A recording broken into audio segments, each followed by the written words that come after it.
దేవునికి మహిమ కలుగును గాక. గట్టిగా చెప్దాం హల్లెలూయా. మంచిది. కొద్ది సమయం మనము దేవుని వాక్యంలోనికి మనం వెళ్దాం. మన దేవుడు మంచి దేవుడు, మన దేవుడు ప్రేమగల దేవుడు, మన దేవుడు మన పక్షంగా ఉండే దేవుడు, మన దేవుడు మన బ్రతుకులను మార్చే దేవుడు, మన దేవుడు మనల్ని ఎంతగానో ప్రేమించినవాడు.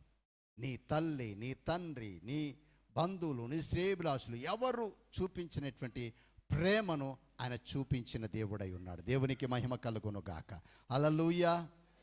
అందుకోసమే రాయబడింది, దేవుణ్ణి దేవునిగానే ఆరాధించే గొప్ప ఆధిక్యత దేవాది దేవుడు మనకు కలగజేసినాడు. నిజంగా మనమందరము ధన్యులం, మనమందరము ధన్యులం.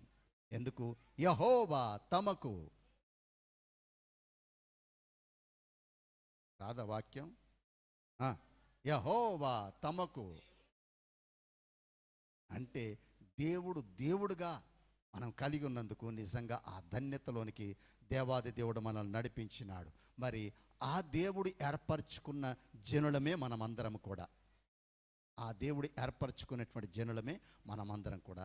అయితే గమనించండి, సంఘములు మన వాక్యములో మనం గమనించినట్లయితే కొన్ని మర్మాలు, మొన్నటి దినాన ఈ బైబిల్ ట్రైనింగ్లో ఉన్నటువంటి వారు మరి వాళ్ళకు ఉపదేశం చేస్తూ ఉంటే నేను విన్నాను. కొన్ని ఈజీగా అర్థమయ్యేటట్టు చెప్పినాడు, కొన్ని ఉపమాన రీతిగా చెప్పినాడు. వాళ్ళకు అర్థం కావాలని. యేసుప్రభుల వారి బోధ అద్భుతమైన బోధ. ఆయన లాంటి బోధకుడు ఈ లోకంలో ఎవరునూ లేరు. ఆయన బోధ ఎలాంటిదో తెలుసా? అధికారంతో కూడినటువంటి బోధ. దేవునికి మహిమ కలుగును గాక. అల్లాటప్ప ఏదో 4 మాటలు చెప్పే బోధ కాదు. విన్నారా? కాబట్టి ఈ సమయంలో మనము నేర్చుకునే మాటల్లో ఒక 5 మాటలు మీ ఎదుట ఉంచాలని నేను ఆశపడుతున్నా. మనందరికీ తెలుసు, ఒక భక్తుడు పాడుకున్న పాట ఏంటిది? దేశం అంటే, వచ్చిన వాళ్ళు పూర్తి చేయండి, మీకు తెలుసు, అందరం బాగా చదువుకున్న వాళ్ళమే, మనందరికీ కొట్టిన పిండే. దేశం అంటే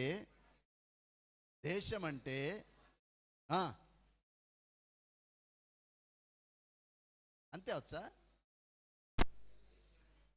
దేశమును ప్రేమించుమన్నా, మంచి అన్నది పెంచుమన్నా, వట్టి మాటలు కట్టిపోయి పెట్టోయ్, గట్టి మేలు తలపెట్టోయ్ అని అన్నాడు ఆ భక్తుడు కదండి.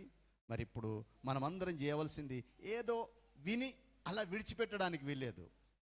ఒక బలమైన కార్యాభివృద్ధి కొరకు మనల్ని అందరినీ దేవుడు ప్రేరేపించి ముందుకు నడిపించును గాక. నిర్గమకాండం 3వ అధ్యాయంలోనికి వద్దాం ఈ దినాన. నిర్గమకాండం 3వ అధ్యాయంలోనికి వద్దాం. దాదాపుగా ఆదికాండం బాగా చదువుతాం, నిర్గమకాండం బాగా చదువుతాం. మొన్న బైబిల్ ట్రైనింగ్లో ఉన్నటువంటి వాళ్ళు కూడా చెప్తా ఉన్నారు, భలే అర్థమైద్దాం అయ్యగారు, ఆదికాండం అద్భుతమైన స్టోరీలు, తర్వాత ఆ ప్రజల యొక్క నడిపింపు నిర్గమకాండం భలే అద్భుతంగా ఉంటుంది, కానీ దాని తర్వాతి పుస్తకాలు మాకు అసలే బుర్రకెక్కలేదు అని అన్నారు కొద్దిమంది. నిజమే. ఆ లేవికాండం ఏంటిది, ఈ లేవికాండం విధానాలు ఏంటిది, ఇవన్నీ మనకెందుకు అనిపిస్తుంది కదండి. అవునా?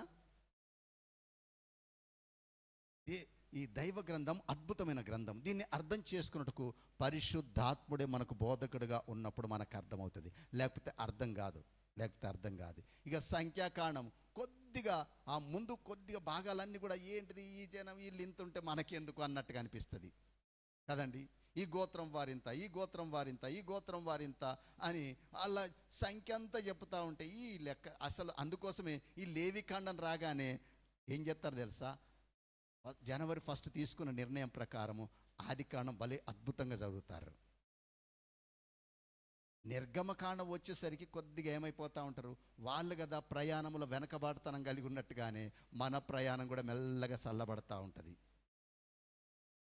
ఏంది, వీళ్ళు ఎప్పుడు తిండి కోసమేనా, వీళ్ళు ఎప్పుడు నీళ్ళ కోసమేనా, వీళ్ళు ఎప్పుడు నాయకుని మిన్న సనగడం అని చెప్పేసి కొద్దిగా మనకేమైపోతుంది. అందుకోసమే ఇక లేవికాండం వచ్చేసరికి ఈ తిక్కలద్దు, ఏది పడితే అది తిందాం, ఎట్లా అంటే అట్లా ఉందాం అనే విధి విధానాలకు వస్తాం. ఎందుకంటే చదవ బుద్ధి కాదు, పక్కకు పెట్టేస్తాం.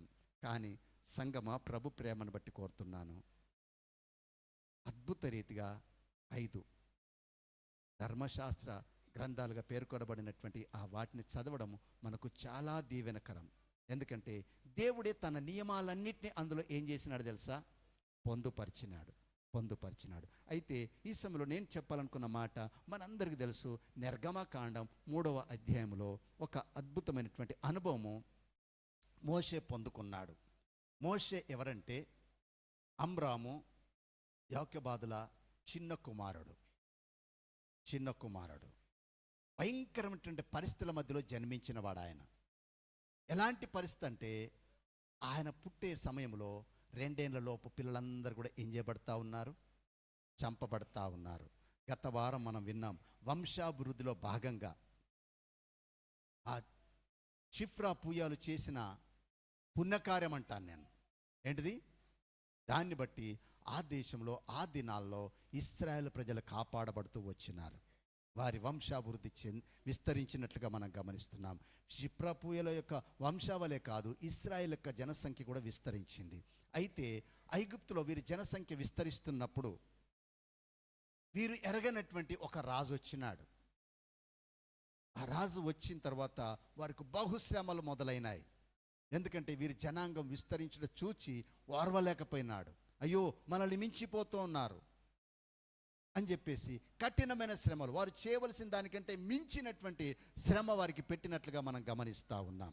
సరే, అలాంటి శ్రమల అనుభవంలోనే, ఆ స్థితిగతుల మధ్యలోనే జరిగిన ఒక అద్భుతమైనటువంటి సంఘటన. మోషే అనేట ఆయన 40 సంవత్సరాలు ఫరో భవనంలో పెరిగినాడు.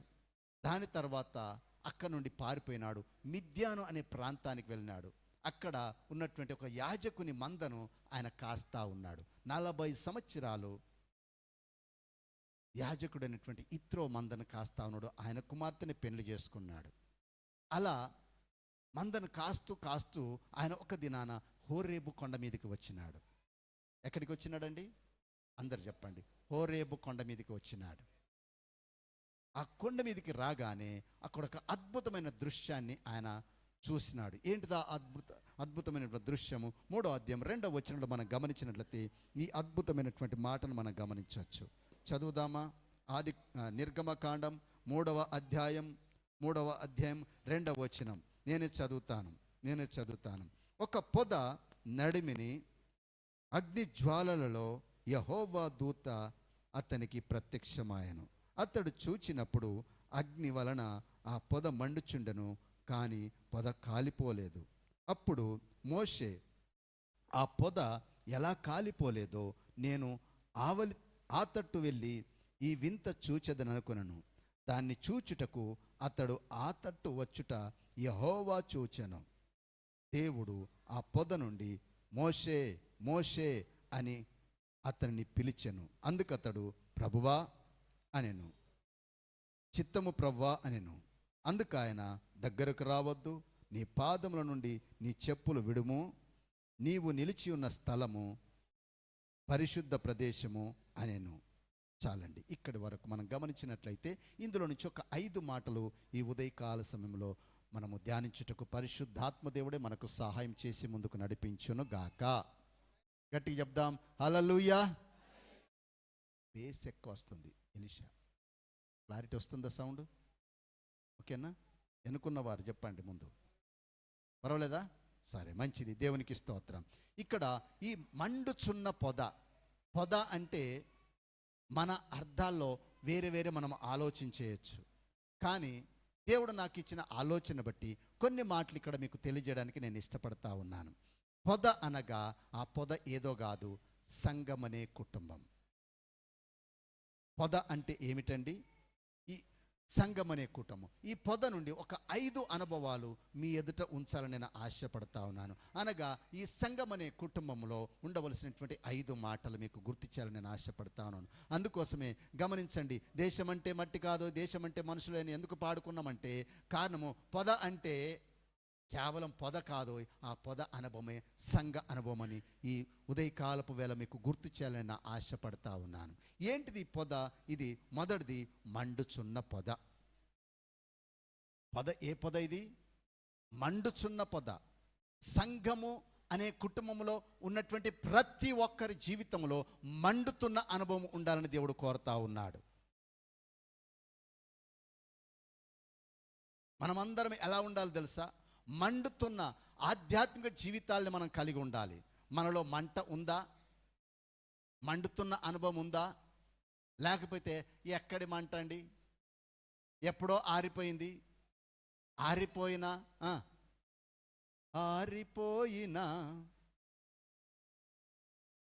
ఆ పాట వద్దు.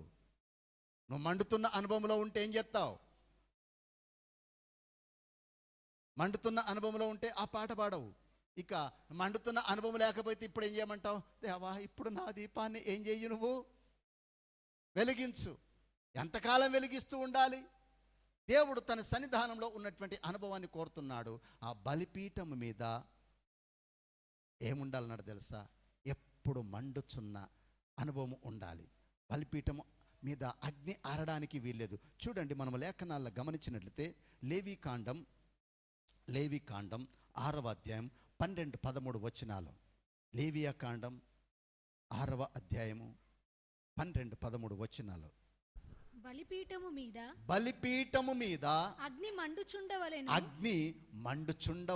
అది ఆరిపోకూడదు. ప్రతి ఉదయమున యాజకుడు దాని మీద ఏం చేయాలి? కట్టెలు వేసి దాని మీద దహన బలి ద్రవ్యమును ఉంచి సమాధాన బలియగు పశువు క్రొవ్వును. చాలండి, అక్కడ ఆ దినాల్లో ఆ బలిపీఠం మీద జరిగే కార్యాల గురించి రాయబడి ఉంది. నేనంటాను, ఆ బలిపీఠపు అనుభవం నీదే, నాదే. బలిపీఠాలు ఎక్కువ కట్టిన వారు ఎవరు? పరిశుద్ధ గ్రంథంలో మనం గమనించినట్లయితే అబ్రామ్ 4 బలిపీఠాలు కట్టినట్లుగా మనం లేఖనాల్లో గమనిస్తూ ఉన్నాం. దేవునికి మహిమ కలుగును గాక. మొదటి బలిపీఠము నోవహు కట్టినాడు. తర్వాత బలిపీఠము అబ్రాము జీవితంలో 20 సంవత్సరాలు అబ్రామ్తో పాటు సహజీవనం కలిగి ఉన్నాడు. ఎవరు తెలుసా? లోతు. కానీ ఒక్క బలిపీఠం కట్టలేకపోయినాడు. ఒక్క బలిపీఠపు అనుభవం లేదు. అంటే ఆ మండుచున్న అనుభవం.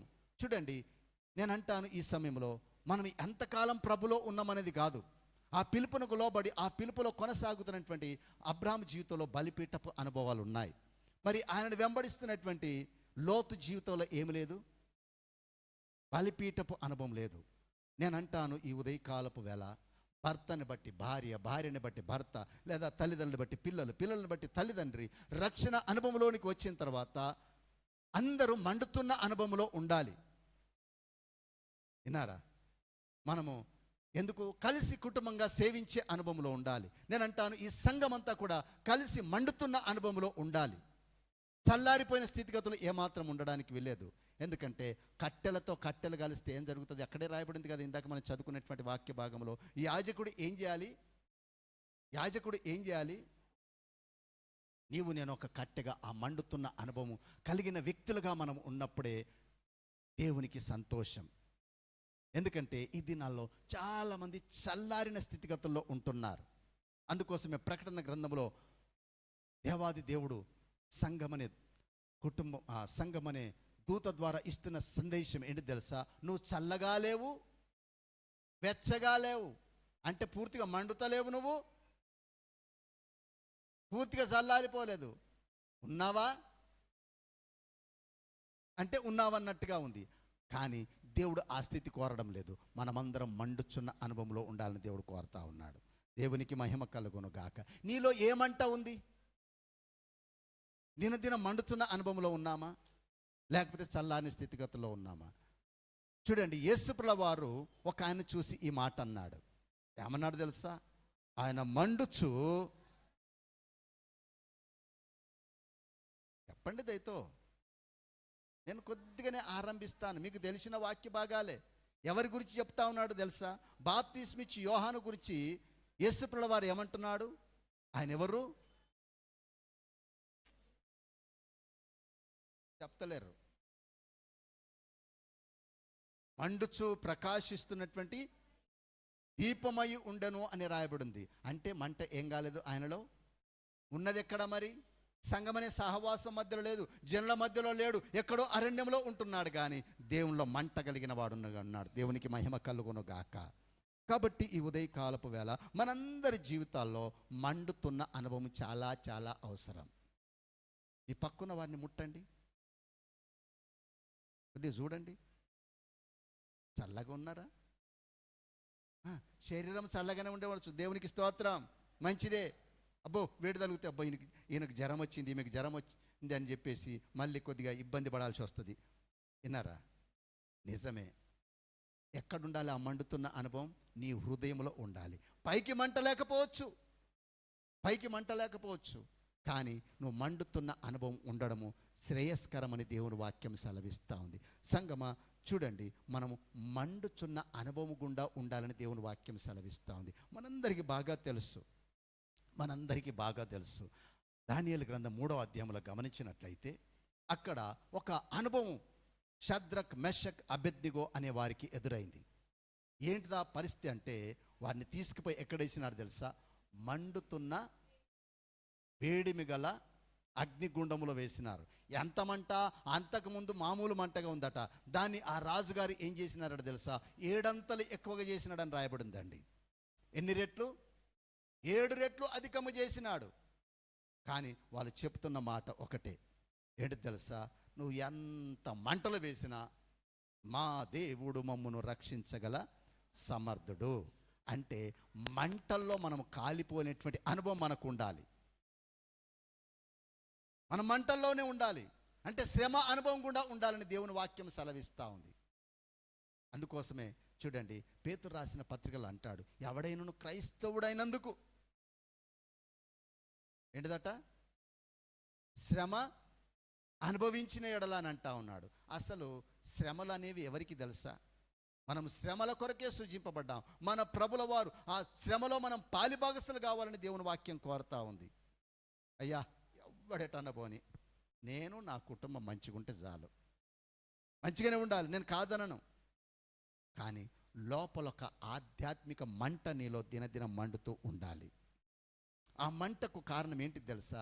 ఆ మండుతున్న అనుభవంలో నువ్వు ఉండాలంటే మానక ప్రార్థించే అనుభవం, మానక దేవునికి స్తుతించే అనుభవం, మానక దేవుని వాక్యము చదివే అనుభవం, ఇవన్నీ ఉంటున్నప్పుడే మనలో ఒక రకమైనటువంటి మంట అనుభవంలో మనం ఉంటాం. ఈ మంట లేనటువంటి స్థితిగతుల్లో నేడు క్రైస్తవ్యం ఉంది. నేడు ఎలా ఉంది తెలుసా? సంఘం అంతా చల్లారిపోయిన ఆ సంఘం అనే పొద ఎలా ఉంది తెలుసా? మంట లేదు. ఈ పక్కన్న వార్త చెప్పండి, మంట లేదని చెప్పండి. ఏ మంట లేదు మనకు? ఆత్మీయ మంట లేదు. ఆ మంట లేని స్థితిగతుల్లో మనం ఆధ్యాత్మిక జీవితంలో కొనసాగుతూ ఉన్నాం. ప్రతిరోజు నిజమే, నేను ఇతరులతో మాట్లాడకముందు నా దేవునితో మాట్లాడాలని ఒక మంట నీలో ఉందా? లేవగానే భర్తనో భార్యనో పిలుస్తూ ఉంటావు. అదే ప్రభుని ఎందుకు పిలకూడదు? ప్రభుకి ఎందుకు మొరపెట్టకూడదు? నీ పిల్లల్ని పిలుస్తూ ఉంటావు, నీ తల్లిదండ్రులు పిలుస్తూ ఉంటావు. వాళ్ళకంటే ముందు ప్రభుతో మాట్లాడే అనుభవం ఉందా మనకు? ఇది మంట సూచనది. ఈ మంట లేదు చాలామందిలో. నాకు తెలుసు, లేవగానే చీపురు కట్ట ఎక్కడుంది? లేవగానే పనులు, ప్రయత్నాల అనుభవంలో కొనసాగుతున్నాం. ధైర్యంగా గుండె మీద చేతులు వేసుకొని చెప్దాం, నిజంగా నేను ప్రార్థించకుండా నేను ఇతరులతో మాట్లాడను. అనుభవం ఉందా మనకు? అనుభవాలు ఉన్నాయా? నేను అసలు వాక్యం చదవకుండా నేను ఏం చేయను? నా నోటికి వాక్యం అనే ఆహారం భుజించకుండా నేను అసలు ఏమీ తినను అనే ఒక తీర్మానం నీలో ఉందా? ఈ అనుభవాలు మనల్ని ఏం చేస్తాయి తెలుసా? దేవాది దేవుని ఘనపరిచేటట్లు చేస్తాయి. ఇందాకనే మనం చదువుకున్నాం ఆరాధన క్రమంలో, భయంకరమైనటువంటి వేదన ఉంది వాళ్ళకు, వాళ్ళంతా గాయాలు ఉన్నాయి. కానీ అర్ధరాత్రి వాళ్ళు ఏం చెప్తూ ఉన్నారండి? అదండి మంట అనుభవం అంటే. నీ స్థితిగతులు ఏమైనా నువ్వు దేవుని ఘనపరిచే సాధనంగా ఉంటావు, దేవునికి మొర్రపెట్టే సాధనంగా ఉంటావు. కొద్దిపాటి శ్రమ రాగానే కృంగుదల మనలో ఉంటే మనం చేతగాని వారమగంది దేవుని వాక్యం సెలవిస్తూ ఉంది. కాబట్టి ఈ ఉదయకాలపు వేళ ప్రభు ప్రేమను బట్టి కోరేది ఏంటిదంటే, మీ పక్కన వార్త చెప్పండి, నువ్వు మండుతూ ఉండాలని చెప్పండి. మనలో ఏ మంట ఉండాలి? చూడండి, ఆ మండుచున్న అగ్నిగుండంలో వారు సంచరిస్తూ ఉన్నారు. వాళ్ళకి ఏమన్నా అయిందా అంటే ఏమీ కాలేదు. ఏమన్నైందా? ఏమన్నైందా? ఈ దినాల్లో శ్రమలను చూసి, లేకపోతే కష్టాలను చూసి, మంట అనుభవాలను చూసి పారిపోతున్న సంఘమే ఉంది. శ్రమలకు ఎదురొడ్డి నిలబడే సంఘంగా మనం ఉందుము గాక. అలాంటి పొద అనుభవంలో మనం బ్రతుకుదుము గాక. ఎలాంటి పరిస్థితులు వచ్చినా లేదు, మా ప్రభు కొరకు వాపసి రాని నేను పోను. ఎక్కడుంటాను నేను? నా ప్రభువులోనే ఉంటాను. ప్రభుత్వం ఇచ్చే పథకాల కోసం కాదు వెనక వైపు వెళ్ళేది. వాడిస్తే ఎంత, ఇవ్వకపోతే ఎంత. దేవుడిస్తే ఎంత ఇవ్వగలడు తెలుసా? లేఖనాల్లో మీరు గమనించండి. పీకల దాకా తిన్నారట, పండ్లలో ఉందట. చెప్తలేరు, మీకు అర్థం కాలేదు నా మాటలు. నా మాటలు అర్థమైతే మీరు హల్లెలూయా చెప్పకుండా ఉండలేరు. హల్లెలూయా గట్టిగా చెప్దాం, హల్లెలూయా. ఎక్కడ దాకా తిన్నారు వాళ్ళు? ఎక్కడ మిగిలింది? అంత ఏ ప్రభుత్వం అని మీకు పెట్టిందా? అందుకోసమే ఆ పథకాల కోసం భయపడి మళ్ళీ ఎక్కడికి వెళ్ళొద్దు, లోకం వైపు వెళ్ళొద్దు. ప్రభు ప్రేమను బట్టి కోరుతా ఉన్నాను. లేదా ఎవడో ఏదో ఇస్తాడని కాదు. ఎవడు ఏమి ఇచ్చినా ఇవ్వకపోయినా దేవుడిస్తే ఆ దేవుడిచ్చే దాన్ని అడ్డుకునేవాడు ఈ లోకంలో ఎవడుండాడు. అందుకోసమే ఆయన కొరకు మండుతున్న అనుభవం కలిగి ఉండాలి. స్థితిగతులను బట్టి ఏం కావద్దు, ఊసర వెళ్ళేలాగా రంగులు మారద్దని ప్రభు ప్రేమను బట్టి కోరుతున్నాను. ఎందుకంటే ఈ దినాల్లో చాలామంది అన్నిటికీ కాంప్రమైజ్ అయిపోయి ఏమి ఎరగనటువంటి స్థితిగతుల్లో ఉండిపోతూ ఉన్నారు. మంట లేనటువంటి స్థితిలో ఉన్నారు. నేనంటాను, ఇంకా ఏ మంట ఉండాలంటే నేను రక్షింపబడినాను, నా రక్త సంబంధికి ఇంకా రక్షణ లేదు. నశిస్తున్న ఆత్మల పట్ల ఏముండాలి తెలుసా? ఆ మంట నీలో రగులుతూ ఉండాలి. ఆ మంట ఎప్పుడైతే నీలో ఉంటుందో వారి కొరకు నిత్యం ప్రార్థన చేస్తావు, ప్రయాసపడతావు, ఏదైనా చేస్తావు. ఏ రీతికైనా ఒకరిని అగ్నిలో నుండి, ఏ అగ్ని అది? అది ఇంకొక అగ్ని ఉంది. ఈ అగ్ని వేరు, ఈ అగ్ని వేరు. విన్నరా? ఆ అగ్నిలో నుండి మనం ఏం చేయాలన్నట? లాగవలసిన అవసరత ఎంత ఉంది. అది నిత్య నరకం అనే అగ్నిగుండం. అది దాంట్లో నీ బంధువులు, స్నేహితులు, నీ శ్రేయభిలాషులు వెళ్తా ఉన్నారేమో, వారి కొరకు ఆ మంట అనుభవం నీలో ఉండాలి. అందుకోసమే ఆ మండుతున్న పొదను దేవాది దేవుడు ఏం చేసినాడు తెలుసా? మోషేకు కనబరిచినాడు. మోషేకు కనబరిచినాడు. అందుకోసమే ఆ పొద చూడగానే ఆయనకు వింత అనిపించిందండి. మొదటిది మండుచున్న పొద. అందరు చెప్పండి, మండుచున్న పొద. గట్టిగా చెప్పండి దయతో. గట్టిగా. టిఫిన్ చేసి వచ్చిన వాళ్ళు ఇంకా గట్టిగా. ఇప్పుడు ఎవరు చెప్తున్నారు అంటే, మీరు ఎవరు టిఫిన్ చేసి రాలేదు. బా, దేవుని ఆరాధించాలి, ఆరాధించకుండా నేను ఆహారం కూడా లోనికి వెళ్ళడానికి వీలేదు. అబ్బా, ఎంత నిజంగా మీరు దీవించబడదురు గాక. ఈ ఆసక్తి మనలో ఉండాలండి. ఈ పట్టుదల మనలో ఉండాలి. హల్లెలూయా. అప్పుడప్పుడు ప్రవీణ్ అన్న నాకు కొద్దిగా ఆలస్యం అయితే కాలు చేతులు వణుకుతాయి. నిజమే, అసలు ఆత్మీయ ఆహారం పట్ల అలాంటి ఆసక్తి మనలో ఉండాలి. దేవునికి మహిమగా గట్టిగా చెప్దాం. ఇంత చెప్పినా మళ్ళీ దేవుని ఘనపరచడానికి చేతులు లేవట్లేదు. చేతులతో చెప్దాం, హల్లెలూయా. మొదటిది ఏ అనుభవం కావాలి మనకు? గట్టిగా చెప్పండి కొద్దిగా. మండుచున్న అనుభవం అనరు. ఎట్లా అంటారు తెలుసా? నేను మండుచున్న అనుభవంలో ఉంటాను నేను. హల్లెలూయా. అంతేకాకుండా మనం లేఖనాలు గమనించినట్లయితే చూడండి, అప్పుడప్పుడు ఆయా పరిస్థితుల్లో ఏమైపోతాయి తెలుసా? ఈ దీపాలు ఆరిపోతాయి. ఏ దీపాలు? మనం వాడే రకరకాల ఎలక్ట్రానిక్ సాధనాలు కొంతకాలం ఇగో ఈ మధ్యలో నా ఫోన్కు ఎప్పుడు రోజుకు 2 సార్లు ఛార్జింగ్ పెట్టాల్సి వస్తుంది. ఎన్నిసార్లు? ఎందుకు? కొద్దిగా దీని పరిస్థితి చగలబడ్డది. ఇంకొక ఫోన్ ఉంది, దానికి 3 సార్లు ఛార్జింగ్ పెట్టాల్సి వస్తుంది. దాన్ని అయితే అసలే వాడం పాస్టమ్మ గారు వాడే ఫోను. ఇంకా దీన్నైనా నేను కొద్దిగా వాడతాను. అది కేవలం అమ్మగారు ఎప్పుడన్నా ఎవరితో మాట్లాడాలంటే మాట్లాడతాను. దానికి మళ్ళీ ఏం చేయాల్సి వస్తుంది? మీ పక్కన్న వారితో చెప్పండి, నీకు కూడా ఛార్జింగ్ అవసరమని చెప్పండి.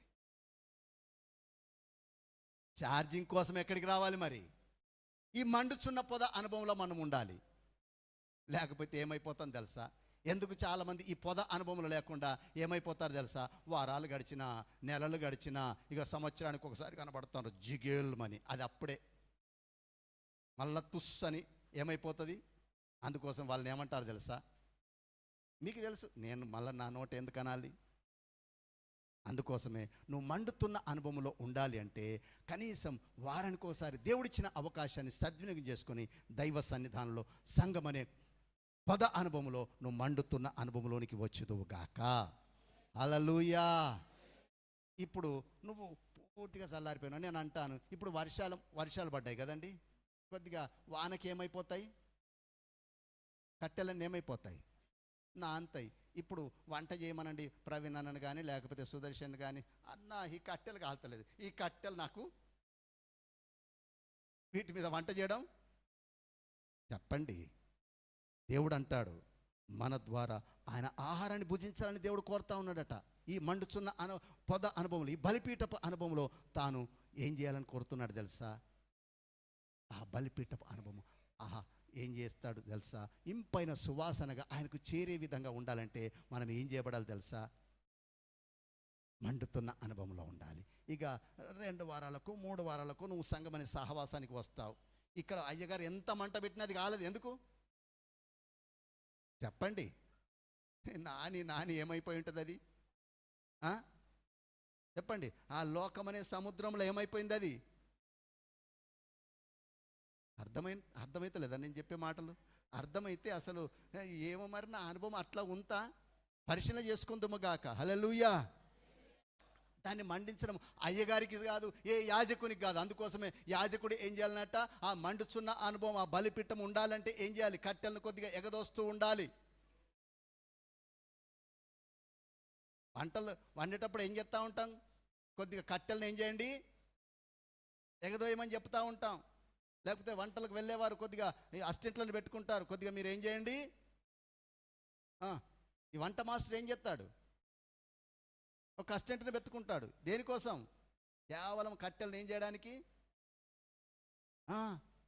ఇప్పుడు మిమ్మల్ని మండించే పని నాది, మిమ్మల్ని ఎగదొత్తాను. కానీ నువ్వు చల్లారిపోయే ఇక పూర్తిగా ఆ కట్టెల అనుభవంలో నువ్వేం చేయాలి? దానికి మంట పుట్టాలంటే చాలా టైం పడుతుంది. అందుకోసమే సంఘ క్రమానికి దూరం కావద్దని చెప్పండి, పద అనుభవానికి దూరం కావద్దని చెప్పండి. మీ పక్కన్న వారితో ఇక్కడ మండే అనుభవం ఉండాలని చెప్పండి. ఇక్కడ ఏ అనుభవం ఉండాలి? ఈ సంఘం అనే పద అనుభవం దేనికోసం? మీరు మాట్లాడరు. నేనంటాను, ప్రభు వచ్చి పిలిచినా మీరేం చేయరు? ప్రభు వచ్చి పిలిచినా ఏం చేయరు మీరు? చెప్పండి. హల్లెలూయా. మాట్లాడే అనుభవంలో ఉండాలి. మీరు మాట్లాడాలి, నేను మాట్లాడాలి. పరిశుద్ధాత్మ దేవుడు మనకు పరిచయం అందిస్తాడు. దేవునికి స్తోత్రం. మొదటిది మండుచున్న పొద. అందరు చెప్పండి. మొదటిది ఆ మంట, ఆ పొద నువ్వే. విశ్వసించిన వారి సమూహమే సంఘము. ఈ సంఘము అంతా కూడా ఏం కావాలి? మండుచున్న స్థితిగతుల్లో ఉండాలి. రెండవది మనం గమనించినట్లయితే అది వింతైన పొద. అక్కడే రాయబడింది, చదువుతారా? 3వ వచనంలో. అరే మండుతుందట కానీ పొద గాలిపోలేదట. నేను ఆ తట్టు వెళ్ళి, అందరు చెప్పండి, వింతైన పొద. వింతైన పొద మొదటిది. రెండవది ఏంటి వింత? మంట ఉందట కానీ కాలిపోలేదట. మీ పక్కన్న వార్త చెప్పండి, నీలో మంట ఉండగల నువ్వు కాలిపోవద్దని చెప్పండి. దాని అర్థం ఏంటిది? ఈ దినాల్లో మనం గమనిస్తూ ఉన్నాం, మన భారతదేశంలో కొద్దిమందికి ఉన్నటువంటి ఆచారాలను బట్టి చచ్చిపోయిన వ్యక్తిని ఏం చేస్తారు తెలుసా? కట్టెలు పేర్చి ఏం చేస్తారు? కాల్చేస్తారా లేదా? కాల్తే ఏమవుతుంది మరి?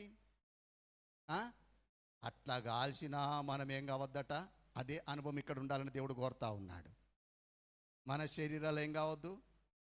షద్రక్ మెషక్ అబేద్నెగోలు అస్సలే గాలిపోలేదండి. ఆ మండుచున్న పొద అనుభవంలోనే దేవుని స్తుతిస్తూ ఉన్నారు. చప్పట్లు కూడా దేవుని నామాన్ని ఘనపరుద్దాం. షద్రక్ మెషకు అబేద్నెగోలను అగ్నిగుండములో ఆ, ఆ, ఆ, ఆ,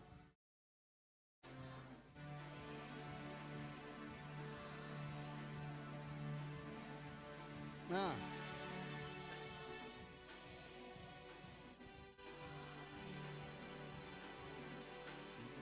అని తెగించి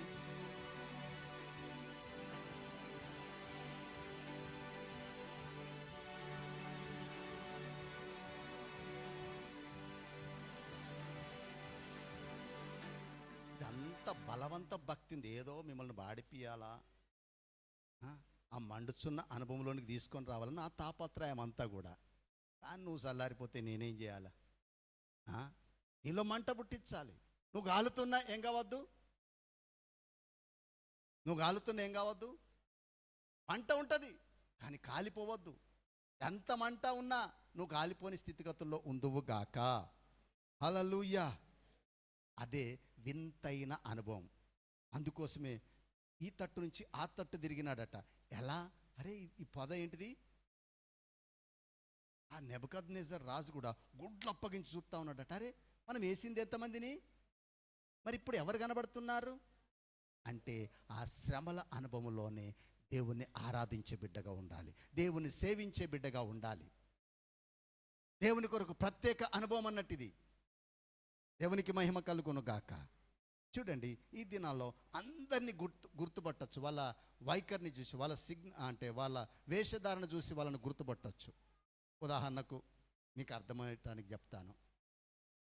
పొట్టు పెట్టుకున్నాని వచ్చిండు అనుకోండి, ఏమనుకుంటాం చెప్పండి?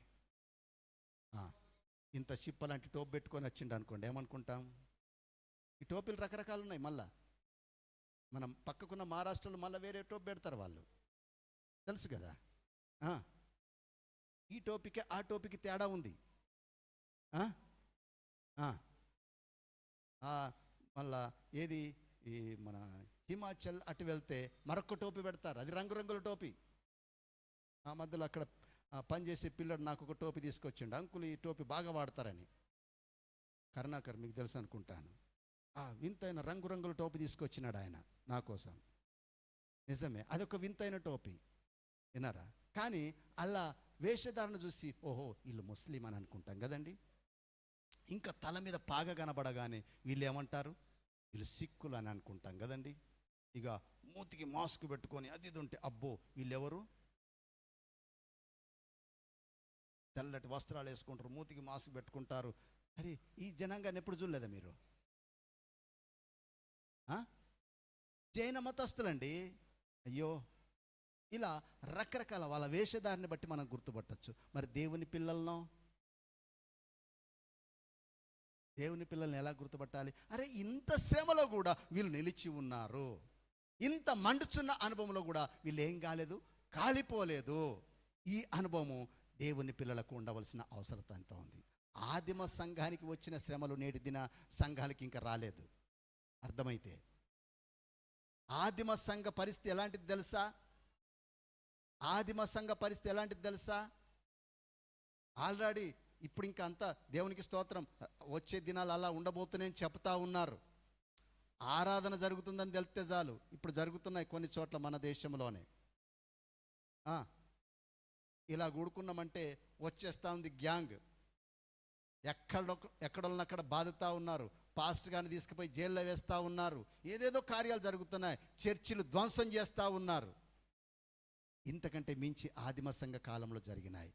కానీ వారందరూ కూడా దేవుని కొరకు నిలబడ్డారు. మండుచున్న ఆ శ్రమల అనుభవంలో సైతము దేవుని కొరకు నిలబడ్డారు. ఈ మండుచున్న పొద వింతైన పొద అని ఎందుకు? అరే పొద ఏమైంది? మంట ఉంది కానీ ఇల్లు ఏం కావట్లేదు, కాలి బూడిద కావట్లేదు. అసలు కర్రలు కాలుతూ ఉంటే మెల్లమెల్లగా ఏం కావాలి చెప్పండి?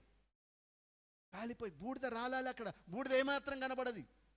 దేవునికి మహిమ కలుగును గాక. అంటే ఒక రకమైన మంట నీలో నాలో ఉండాలి. ఎలాంటి పరిస్థితులైనా మనం నిలబడే వారంగా ఉండాలి. అది ఈ దినాన దేవుడు కోరుతున్నాడు. అందుకోసమే క్రైస్తవుని గుర్తుపట్టడం చాలా కష్టం. ఈ వింతైన అనుభవం ద్వారానే ఆ శ్రమల పరిస్థితుల్లో నువ్వు నిలబడి ఉండే ఆ స్థితి ఉంటేనే వీళ్ళు దేవుని ప్రజలు అని పిలువబడాలి. అలాంటి అనుభవంలోనికి దేవాది దేవుడు నడిపించాలని దేవుడు కోరుతా ఉన్నాడు. హల్లెలూయా. నేను కొద్దిమంది పేర్లు చెప్తాను, మీరు తప్పుగా అర్థం చేసుకోవద్దు. ఎందుకంటే మీరు వారిని ఒకవేళ అభిమానించేవారే కావచ్చు. ఉదాహరణకు మన మధ్యలో గత ఎలక్షన్ పోటీలో ఎమ్మెల్యే కాంటెస్ట్ చేసిన ఆయన ఉన్నాడు. పేరేంటిదండి? చెప్తలేరు. జాన్సన్ నాయక్ కదండి. నాకు ముందుగానే చెప్పినారు ఆయన క్రైస్తవుడు అండి, అది ఇది అంటే సరే మంచిదన్నాను. ఆ నామినేషన్ వేసే ముందు ఇక్కడికి వచ్చినాడు. ఇక్కడ ప్రార్థన చేయమని కోరినారు మన మోరియా సంఘంలోనే. అంతకుముందు అక్కడక్కడ వెళ్ళొచ్చినాడు. ఇక్కడికి వచ్చేసరికి ఓ పెద్ద ఇది ఉంది. వీడు క్రైస్తవుడు ఎట్లా అవుతాడు? అర్థమైన వాళ్ళు చెప్పండి కొద్ది గట్టిగా. నాకు నేను ఆ దినాన్నే చెప్పినాను, నీలో ఒక రకమైన భయం ఉంది. ఎవరు చెప్పలే, ఏ పాస్టర్ చెప్పలే, నేను చెప్పిన ధైర్యంగా. దేవుడు నాకు బయలుపరిచింది చెప్పిన. మీకు ఒక రకమైన భయం ఉంది. ఆ భయం వల్ల మీరు కష్టమని చెప్పినాను నేను. ఎవరేమంటే నాకేంటిది, దేవుడు బయలుపరిచింది చెప్పినాను నేను. ఎందుకంటే ఒక దేవుని పేరు పెట్టుకున్నటువంటి ఆయన దేవుని నామానికి దూషణ కలిగేటువంటి విధంగా ఎవరో ఒత్తిళ్లకు ఎట్లయితేంది, నాకు అధికారం కావాలనే ఉద్దేశం కలిగి తాను ఏం చేసినాడో తెలుసా? నిజంగానే ఒకప్పుడు అమెరికాలో ఉన్నప్పుడు మంచిగానే ఉన్నాడట. వీడికి వచ్చిన తర్వాత ఆ పదవుల కొరకు ఏం చేసినాడు తెలుసా? మనోడు రంగు మార్చేసినాడు. ఎక్కడికి వెళ్తే అక్కడికి అల్లకి ఇళ్లకు దండాలు పెట్టినారు. అలాంటి నాయకులు ఒక జగన్మోహన్ రెడ్డి కావచ్చు, ఒక వైఎస్ రాజశేఖర రెడ్డి కావచ్చు, ఇలాంటి వారే వీళ్ళంతా కూడా.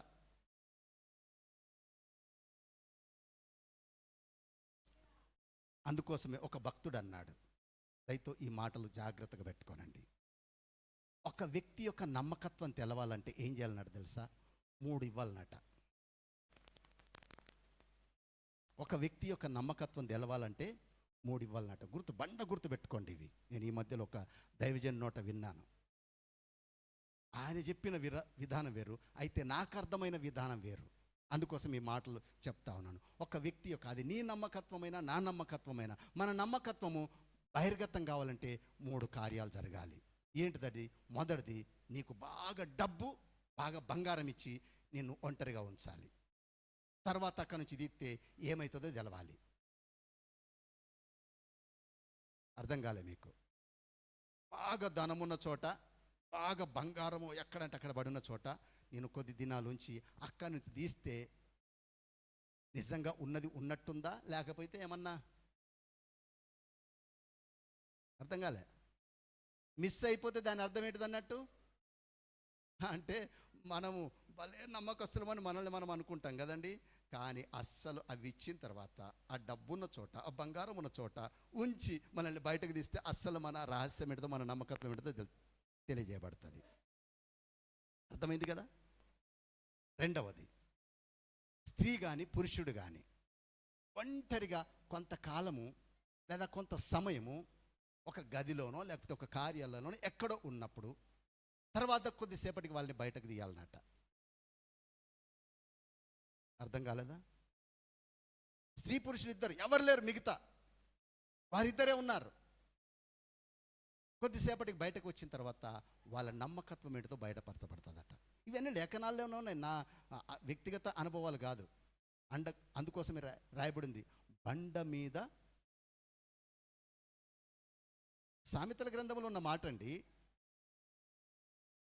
అరే, సామెతలు రోజు చదివేటోళ్ళు ఎవరున్నారు ఇక్కడ?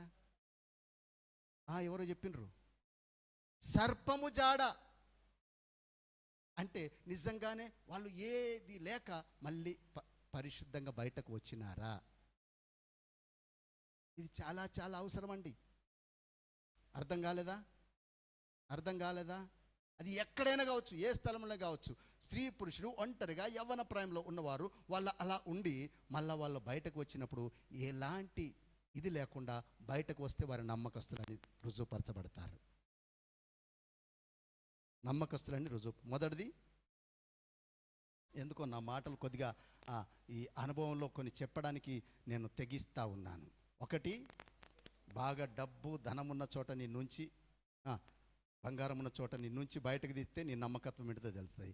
రెండవది, ఎవరు లేరట యోసేపు,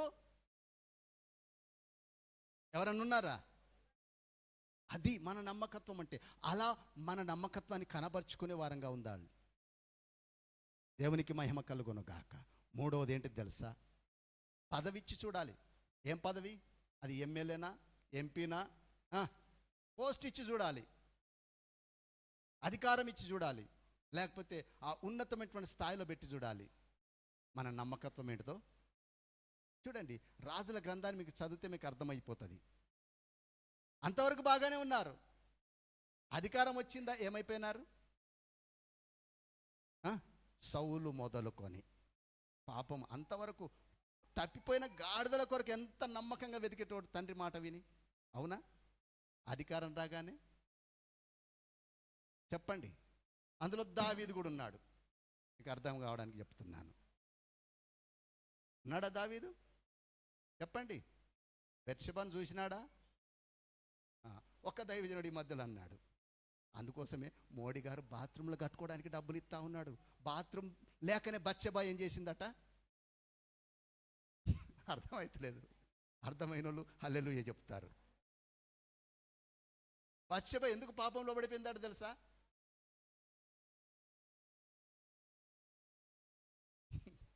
నిజమే సంగమా, ఒక భక్తుడు ఆ విధంగా అన్నాడు. నిజమే, బాత్రూమ్ ఉంటే ఆమె ఏం చేసేది మంచిగా. అందుకోసమే సంగమా దయతో చాలా జాగ్రత్త.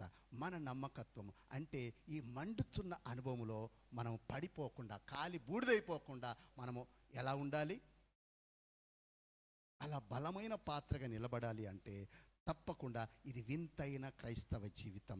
ఏంటిది? ఇన్ని శోధనలు వచ్చినా, ఇంత శ్రమలు వచ్చినా, ఇంత ఇది జరుగుతున్నా, ఏంటిది అసలు ఇలా దేవునిలో ఉన్న రహస్యం ఏంటిది అని చెప్పేసి నిజంగానే వీరి దేవుడే పూజారుడు అని చెప్పగలిగినటువంటి ఆ నెబుకద్నెజర్ రాజు నోట వచ్చిన మాట నిన్ను గురించి నన్ను గురించి చెప్పేవారుగా ఉందురుగాక. నెబుకద్నెజర్ రాజు ఏమన్నాడండి? చెప్పండి చెప్పండి. మూడో అధ్యాయంలో ఏమన్నాడు? వీరి దేవుడే, దేవుడు వీరి దేవుడే పూజారుడు. నేను నిలబెట్టినాను చూడండి, ఆ సైజు అవన్నీ కూడా అంత వేస్ట్ అని చెప్పినాడు. అందుకోసమే మన మండుతున్న అనుభవంలో ఒక వింతైన ఆధ్యాత్మిక జీవితం, లోకమునకు వేరైనటువంటి ఆధ్యాత్మిక జీవితం కలిగి ఉన్నప్పుడు మన దేవుడు దేవుడుగా పిలబడతాడు. అది ఆదిమ సంఘ అపోస్తుల విషయంలో జరిగింది. వాళ్ళు అంటారు, సభ ఎదుటికి తీసుకొచ్చి నిలబెట్టినా, లేదు మేము విన్న వాటిని గురించి అస్సలు మేము చెప్పకుండా మీరెవడరా మమ్మల్ని బెదిరించేదని అన్నారు వాళ్ళు. దేవునికి మహిమ కలుగును గాక. వాళ్ళు అస్సలు ఈ నామాన్ని మీరు ఏం చేయొద్దు, ప్రకటించొద్దు అని అన్నారు. సంగమ, అందుకోసమే ప్రభు ప్రేమను బట్టి కోరుతున్నాను, ఎంతటి శ్రమల అనుభవంలోనైనా ఏం చేయబడాలి? మనము నిలిచి ఉండే అనుభవం కావాలి. అదే మండుచున్న పొద అనుభవంలో మంట ఉంది కానీ ఏం కాలేదు. చెప్పండి. నేను ఇంకో ఇద్దరు మాటలు గుర్తు చేస్తాను. మీ అందరికీ తెలుసు మన హైదరాబాదులో ఉన్నటువంటి ఒక ఎంపీ, వాళ్ళ కుమారుడు ఎమ్మెల్యే ఎంపీ అసదుద్దీన్ ఓవైసీ, లేకపోతే ఆయన కుమారుడు అక్బరుద్దీన్ ఓవైసీ కదండి. వాళ్ళ పేర్లు విన్నారా లేదా? వాళ్ళు ఎవరి దగ్గరికి వెళ్ళినా కానీ ఏం చేయరు తెలుసా?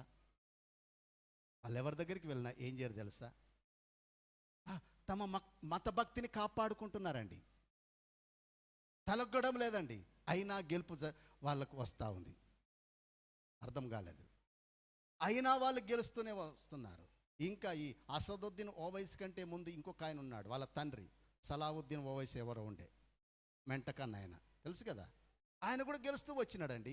పోనీ అక్కడ మరి హిందూ ఓటర్లు లేరా? పోయినసారి ఎలక్షన్లో ఒక ఆమె నిలబెట్టినారు, భలే లేడీ, ఈ మధ్యలో భలే మాట్లాడుతూ ఉంది ఆమె నిలబెట్టినా గెలుపు ఎవరిది వచ్చింది తెలుసా? అరే, ఆ మతపరమైన బంధకాల్లో ఉన్నవారే అలా ఉంటే నిజ దేవుని సేవిస్తున్నటువంటి మనం ఎందుకు దేవుని కొరకు రోషం కలిగి బ్రతకకూడదు? అర్థమైన వారు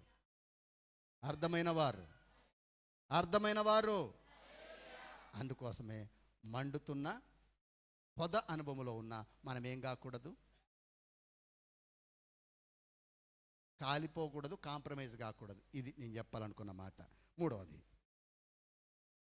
మూడవది అక్కడే 3వ అధ్యాయం 4వ వచనం. 3వ అధ్యాయం 4వ వచనం.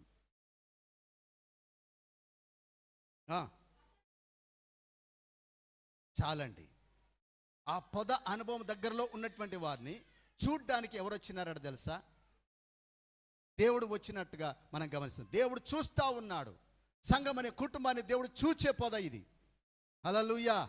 ఆ పొద దగ్గరికి ఎవరు వస్తున్నారు, ఏం చేస్తున్నారు, ఎలాంటి కార్యాభివృద్ధిలో ఉన్నారు? దేవుడు చూచే పొద. అందుకోసం పాడుకుంటాం కదా, చూచుచున్న దేవుడవు ఉడముచ్చటాయనే.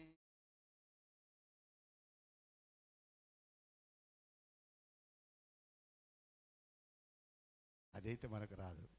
చూచే దేవుడవు.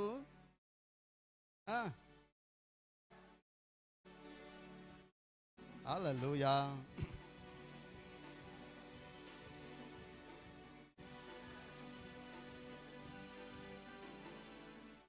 అట్లా మస్తున్నాయిలేండి. ఇందాక ఈ మధ్యలో నేర్చుకున్నాం కదా, నన్ను చూచువాడా. మీ పక్కన్న వారితో చెప్పండి, నిన్ను చూచే దేవుడు, నిన్ను చూచే దేవుడు, నిన్ను చూచే దేవుడు. దేవుడెవరు? ఈ పొదను నిత్యము చూస్తున్న దేవుడు ఆయన. ఈ పొద అనుభవంలో ఎవరైతే ఉంటారో వారందరినీ దేవుడు చూస్తున్నాడు. మీ పక్కన వారితో చెప్పండి, పాస్టర్ చూడకపోతే పర్వాలేదని చెప్పండి, దేవుడు చూస్తున్నాడని చెప్పండి. పాస్టర్కు 2 కళ్ళే ఉన్నాయి. ఆయన ముందే చూడగలడు. వెనుక ఎవరేం చేస్తున్నారో, ఎన్ని గోతులు తవ్వుతున్నారో చెప్పండి, ఏం చూడగలరు? నేను మనిషినే.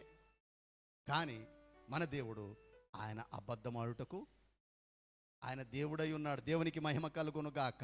ఈ పొద అనుభవాన్ని, పొద ఎవరిది తెలుసా? ఆయనది. కాబట్టి ఆయన కనుదృష్టి ఎవరి మీద ఉంటుంది తెలుసా? ఈ పొద మీదే ఉంటుంది. పొదలో ఎవరు ఎలాంటి వారు, వాళ్ళ ప్రవర్తన ఏంటిది, వారి నడత ఏంటిది, ఎవరు నిద్రపోతున్నారు, ఎవరు మెలకు ఉన్నారు, ఎవరు రాసుకుంటున్నారు, ఎవరు వింటున్నారు, ఎవరు ఆడుతూ ఉన్నారు. ఇది దావీదుకు బాగా తెలుసు. ఎందుకంటే ఎవరు చూడలేదని చేయకూడని కార్యం చేసినాడు. అరే ఆ కార్యం చేసింది నువ్వే రబై అని అనేసరికి ఏమైపోయినాడు తెలుసా? 2 పడ్డాయి ఆయనకు. వెంటనే పశ్చాత్తాపడ్డాడు. పొరపాట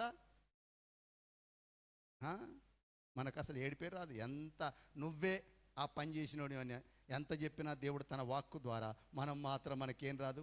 అసలు పశ్చాత్తాపమే కరువైపోయింది ఈ దినాల్లో దేవుని సంఘములో. అందుకోసమే మీ పక్కన్న వారితో చెప్పండి, మన దేవుడు చూచే దేవుడు. అందుకోసం ఒక ఆమె పేరు పెట్టింది ఏమని తెలుసా? నా దేవుడు చూచే దేవుడు.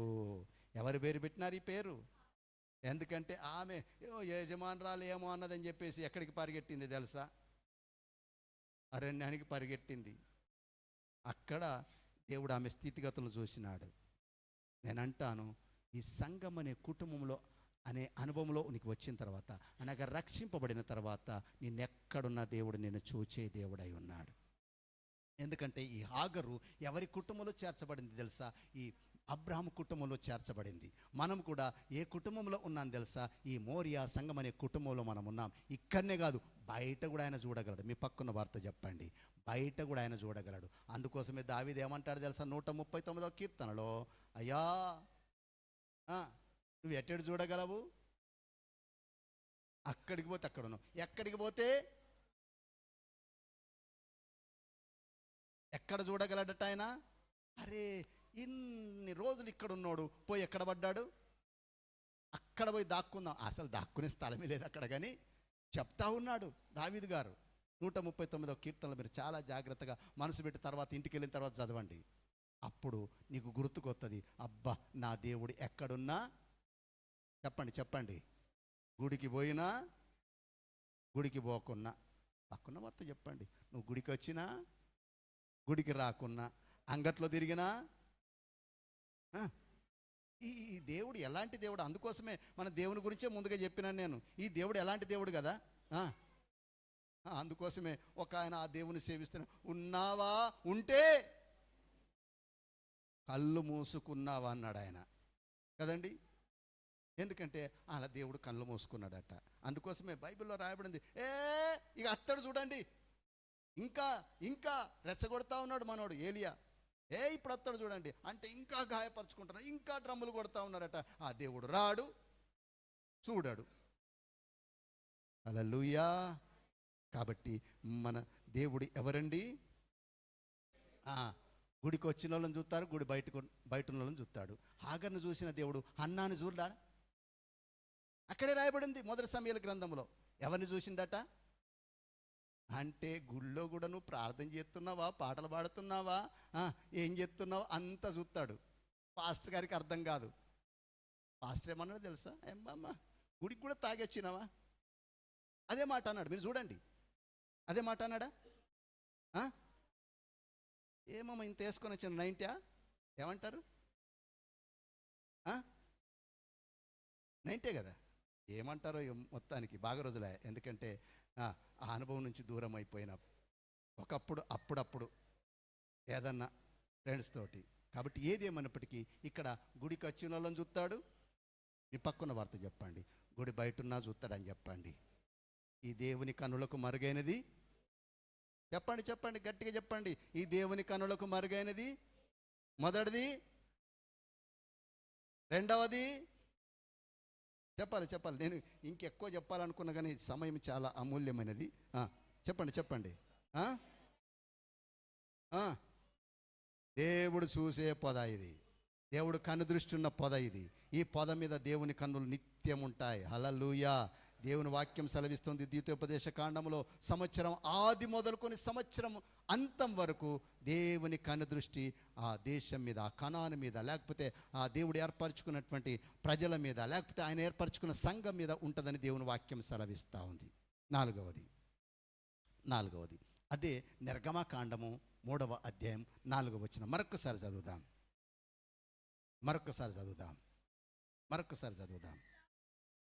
దాన్ని చూచుటకు అతడు ఆ తట్టు వచ్చుట చూచెను. దేవుడు ఆ పొద నడుమ నుండి చాలండి అంటే ఈ పొద నుంచి దేవుని స్వరం వినబడుతుంది. ఏమని పిలుస్తా ఉన్నాడు? పక్కన్న వార్త చెప్పండి. నీ పేర్లన్నీ యేసయ్యకు తెలుసు అని చెప్పండి. నువ్వు ఏ పేరు పెట్టుకున్నా మోషే మోషే అని దేవుడు ఏం చెప్తున్నాడు ఆ పొద ద్వారా? అంటే ఈ పొద అనుభవంలో మాట్లాడే దేవుడు, ఈ పొద మాట్లాడే పొద, దేవుని స్వరం వినబడే పొద ఇది. ఇక్కడ నుంచి దేవుడు ఏం చేస్తూ ఉంటాడు తెలుసా? అందుకోసమే మొదటి సమయంలో ఉన్నటువంటి వాక్య భాగం చాలామంది ఇక్కడ రాస్తారు. ఏమని?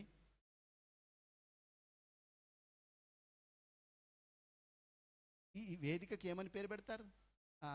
అక్క వాళ్ళ చర్చిలో చూసినా నేను, పాత పుల్పిట్ ఉండే దాని మీద ఉండే ఈ మాట, స్పీక్ ద గాడ్. అంటే ప్రభు మాట్లాడే వేదిక ఇది. ఇక్కడ దేవుడు మనందరితో మాట్లాడుతూ ఉంటాడు. నువ్వు ఎలాంటి పరిస్థితులు, నీ స్థితిగతులన్నీ ఎత్తి చూపెడతాడు. దేవునికి మహిమ కలుగును గాక. దేవునికి ఉన్న గుణం ఏంటి తెలుసా? నువ్వు మౌనంగానే నిన్ను పిలిచే దేవుడు ఆయన. అర్థమైన వాళ్ళు, నువ్వు ఇక్కడికి వచ్చి నేనేం మాట్లాడా అని అంటే కూడా దేవుడు మాట్లాడతాడు. మరి దేవుడు ఎంత ప్రేమ గలవాడు, దేవుడు ఎంత ప్రేమ గలవాడు. మనం వండితనతో నేను దేవునితో ఇలా ప్రార్థన చేయని ఏదో ఈడొచ్చి కూర్చుంటావు. కానీ దేవుడు ఏం చేస్తాడు తెలుసా? ఇందాక చెప్పినాడు కదా, నువ్వు ప్రార్థన చేయి, నువ్వు వాక్యం చదువు. దేవుడు మాట్లాడే దేవుడు. మన దేవుడు మాట్లాడే మనిషికి ఈ పొద అనుభవం ద్వారా అనేక మాటలు నిన్ను మాట్లాడుతూ ఉన్నాడు. ఇవన్నీ కూడా దేవుని మాటలు, నా మాటలు కాదండి, నా మాటలు కాదు, నా సొంత మాటలు అసలే కాదు. ఈ పొద అనుభవం ద్వారా దేవుడు మనతో మాట్లాడుతూ ఉంటాడు. ఏమని మాట్లాడుతూ ఉంటాడు? నీ స్థితిగతులను ఎత్తి చూపెడతా ఉంటాడు. మోషే మోషే అని పిలిచి ఏమన్నాడు తెలుసా? చదవండి అక్కడే. పేరు పెట్టి పిలిచే దేవుడు ఆయన. నువ్వు చెట్టు మీద ఉన్నా, చెట్టు కింద ఉన్నా, హల్లెలూయా, నీ పేరు మార్చుకున్నా మార్చుకోకపోయినా, ఏ పేరు నువ్వు కలిగి ఉన్నావో ఆ పేరంతా కూడా, ఎందుకంటే ఇంకా మన గురించి రాయబడింది, మనం రక్షింపబడిన తోడనే మన పేరు ఎక్కడ రాయబడి ఉంటుందట. అలా లేకున్నా కానీ మన పేర్లు ఆయనకు తెలుసు. కాబట్టి సంగమ ఇక్కడ దేవుడు మాట్లాడతాడు. అందుకోసమే నాతో మాట్లాడు ప్రభువా అని మనము ఆయన స్వరం కోసం మనము ఆలకించబద్ధులమై ఉన్నాం. ఎందుకంటే మన దేవుడు ఏం చేస్తాడు? మాట్లాడితే, ఆయన మాట్లాడితే ఏం జరుగుతుంది తెలుసా? ఆయన మాట్లాడితే ఏం జరుగుతుంది? కీర్తనల గ్రంథం 39వ అధ్యాయం కొన్ని 2-3 మాటలు చెప్పనివ్వండి. ఆయన మాట్లాడితే ఏం జరుగుతుంది తెలుసా? 39:3 వచనం. అది నీ వ్యక్తిగతంగా కావచ్చు, సంఘముగా కావచ్చు, నువ్వు ఆయన మాట్లాడితే ఏం జరుగుతుంది? చదువుదాం అక్కడ. ఇంకా చాలా మాటలు నేను ఒక 2-3 గుర్తు చేయాలని నేను ఆశపడతా ఉన్నాను. చదవండి దయతో, గట్టిగా చదవండి. గట్టిగా గొంతెత్తి చదివేవారు, లేకపోతే నేనే చదువుకోవాలనా? దేవుడు మాట్లాడితే గుండెలో మంట పుడుతుంది. అందరు చెప్పండి, గుండెలో ఏమవుతుంది? మీరు యేసు ప్రభువు వారి శరీరధారిగా ఉండి మరణించి పునరుత్థానుడైన తర్వాత లూకాసు వార్త 24వ అధ్యాయంలో ఈ మాటను గమనిస్తాం. లూకాసు వార్త 24:32. యేసు వారితో మాట్లాడుతూ ఉన్నాడు. అక్కడ యెరూషలేము నుంచి ఆమడ దూరంలో ఉన్నటువంటి ఆ ప్రాంతానికి వెళ్తా ఉన్నారు. ఏదా గ్రామము? ఎమ్మాయి గ్రామానికి వెళ్తా ఉంటే వాళ్ళతో పాటు యేసుప్రభుల వారు వచ్చేసి మాట్లాడుతూ ఉంటే వాళ్ళు ఏమంటా ఉన్నారు తెలుసా? మన గుండెలు. దేవుడు నీతో మాట్లాడలేకపోతున్నాడంటే నీ వైఖరే కారణం అంటాను నేను. ప్రభా, ప్రతి వారం వస్తా ఉన్నాను, ఒక్క మాటను దొరకట్లేదంటే అసలు నువ్వేం చేస్తే? నువ్వు చెవు ఎగ్గితే కదా. అందుకోసమే ప్రభుల వారు అన్నారు, చెవులు గలవాడే. ఈ చెవులు ఉన్నాయి మంచిగానే సాటల్లాగా, ఏం ప్రయోజనం? కానీ వినగలిగిన చెవులు కావాలన్నట. దేవునికి స్తోత్రం, దేవునికి మహిమ కలుగును గాక. హల్లెలూయా. అందుకోసమే లేఖనాల్లో చాలా మాటలు ఉన్నాయి. మనం వినగలిగిన వారంగా ఉందుముగాక. అవన్నీ చెప్పడానికి సమయం లేదు. నేను కొద్దిగా ముందుకు వెళ్తా ఉన్నాను. కావాలంటే రెఫరెన్స్లు రాసుకుంటారా? రాసుకోండి, నేను చెప్పమంటే చెప్తాను. చాలా ఉన్నాయి కానీ నేను 1-2 చెప్తాను. మత్తయి సువార్త 21, దయతో క్షమించండి, లూకాసు వార్త 21:37, మత్తయి సువార్త 26:55, మార్కు సువార్త 14:49. ఇవన్నీ కూడా యేసుప్రభుల వారు మాట్లాడిన మాటలే. దేవుడు మాట్లాడే దేవుడు. ఈ పద అనుభవంలో, సంఘమనే కుటుంబంలో లేదా అపోస్తుల కార్యంలో కూడా మనం గమనించవచ్చు. పేతురు లేచి మాట్లాడుతూ ఉంటే వారు దేవుని నరకబడిన వారని రాయబడింది ఫుట్నోట్లో. అంటే దేవుడు మాట్లాడితే ఆయన మాటలు మామూలు మాటలు కాదు. మీ పక్కన వార్త చెప్పండి, చచ్చిన వారికి జీవాన్ని కలగజేసేటివి ఆయన మాటలు. లాజరని పిల్లగానే చచ్చినోడు ఏం చేసినాడు తెలుసా? చచ్చి 4 రోజులైంది. కట్లతో ఎట్లా వస్తున్నాడు తెలుసా? ఏమో ఎట్లా నడిచినాడో నాకైతే విచిత్రం అనిపిస్తుంది. ఎందుకు? మనం అప్పుడప్పుడు చూస్తాం కదా, సమాధి చేసేటప్పుడు ఎట్లా కడతాం, ప్యాకింగ్ ఎట్లా ఉంటుంది? చెప్పండి. శవాన్ని ఎట్లా కడతామండి? కానీ ఆ కట్లు కలిగిన వాడు కూడా ఏం చేసినాడట? జీవం వచ్చి అక్కడ రాయబడినట్టు మాట మీరు చూడండి. యోహాను సువార్త 11వ అధ్యాయంలో గమనించినట్లయితే, కట్టబడిన వాడై అరే ఎట్లా వెలుపలకు వచ్చినాడు? యేసు మాటల్లో ఉన్న శక్తి, దేవుని మాటల్లో ఉన్న శక్తి అది. కట్లున్నాయి, ఏం చెప్తావు? బయటకు వస్తావు, జాగ్రత్త. ఎలా నడిచినావు మరి నాకు అర్థం కాలేదు. మొత్తానికి సచ్చిన శవం బయటకు వచ్చేసింది. నేను అంటాను, అక్కడ ఉన్న వాళ్ళు ఎంతమంది పారిపోయినరో అది నాన్న. ఎంతమంది అరే దయ్యం లేచి వచ్చిందని. ఎందుకంటే మనకున్న అనుభవాలే అవి కదా. శిష్యులే పరిచయం. ఏమొస్తుంది పడవ మీద, ధ్వని మీద ఏమొస్తుంది?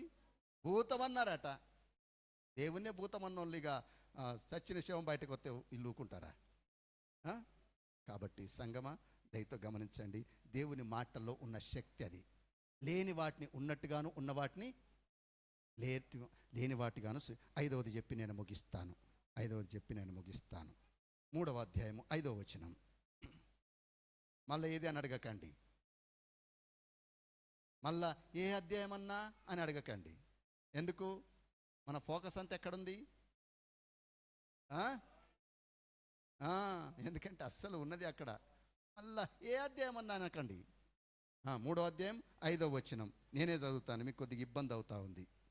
అందుకు ఆయన, దగ్గరకు రావద్దు, నీ పాదముల నుండి నీ చెప్పులు విడువుము, నీవు నిలుచున్న స్థలము పరిశుద్ధ ప్రదేశము. ఈ పద అనుభవము ఎలా ఉండాలి తెలుసా? పరిశుద్ధమైనదిగా ఉండాలి. పరిశుద్ధ సంఘము.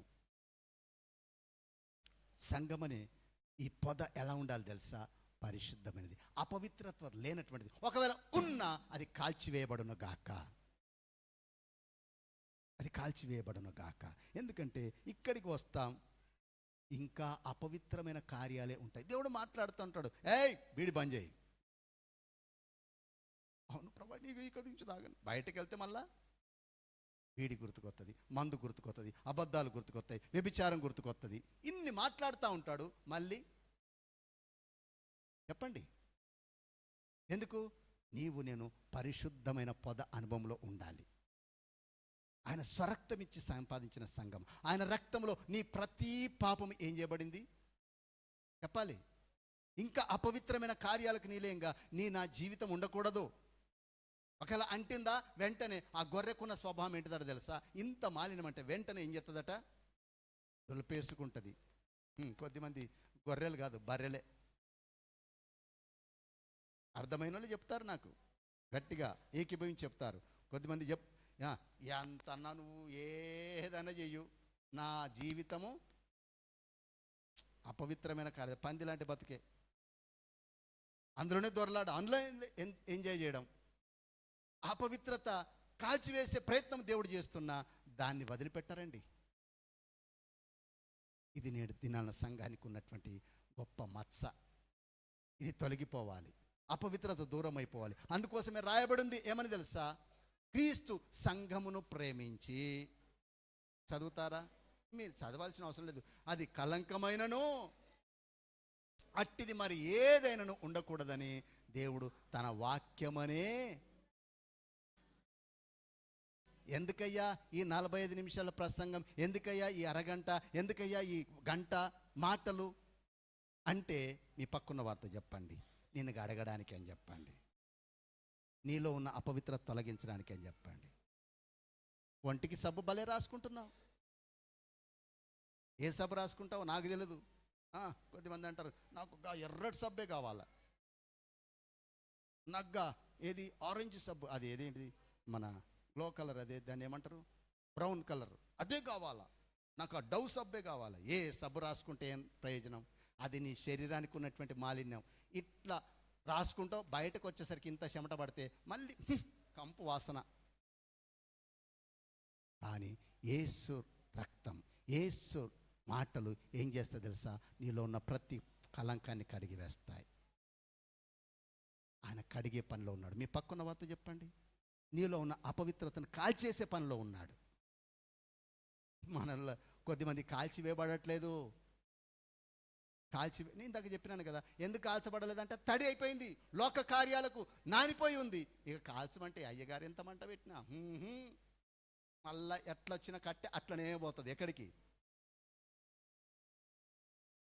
ఎట్లా వచ్చినావో అసలు ఇక్కడ వచ్చిన తర్వాత నువ్వేం కావాలి? కాల్చివేయబడాలి. ఆ కాల్చివేయబడిన అనుభవంలో నీలో ఉన్న ప్రతి అపవిత్రత తొలగిపోవాలి, కాల్చివేయబడాలి, కడగబడాలి. ఇక చెప్పాలంటే చాలా మాటలు ఉన్నాయి, ఇవన్నీ చెప్పడానికి సమయం లేదు, చెప్పడానికి సమయం లేదు. చూడండి, లేఖనాల్లో మనం గమనించినట్లయితే నిన్ను బ్రతికించడానికి దేవుడు చేసే ప్రయత్నాలు. ఇస్సాకు ఆ బలిపీఠం మీద దహించబడాలి, కానీ దేవుడు అబ్రాహామునకు ప్రత్యక్షమై, వద్దు నాయనా, అదిగో ఏముంది అక్కడ ఏముంది? ఆ పొదలో పొట్టేలు ఉంది, దాన్ని తీసుకొని బలి.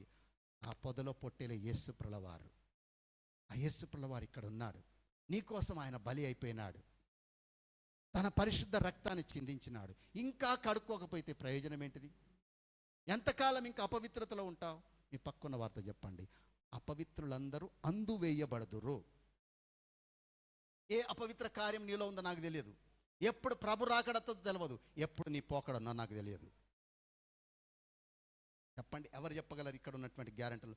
అవును, నేను ఒక 10 సంవత్సరాలు బ్రతుకుతా అన్న వాళ్ళు ఎవరైనా ఉంటే చెప్పండి. అలా సవాల్ విసిరినోడు ఒక ఆయన ఏమని చరిత్రలో జరుగుతున్న సత్యం, నన్ను ఎవడూ ఏం చేయలేడని ఒక ఎన్నికల్లో గెలిచి, అది మన అర్జెంటీనా ఒక అధ్యక్షుడు అనుకుంటాను, బంపర్ మెజార్టీతో గెలిచినాడు. తెల్లవారితే ప్రమాణ స్వీకారం చేయాలి, రాత్రి గుండెకి చచ్చిపోయిండు. రాత్రే లేఖనాల్లో కూడా ఉంది, మస్తు పంట పండింది, అది ఇప్పి ఇది ఇప్పి ఏమై చేస్తా అనుకున్నాడు. రాత్రే, అందరు చెప్పండి, రాత్రే.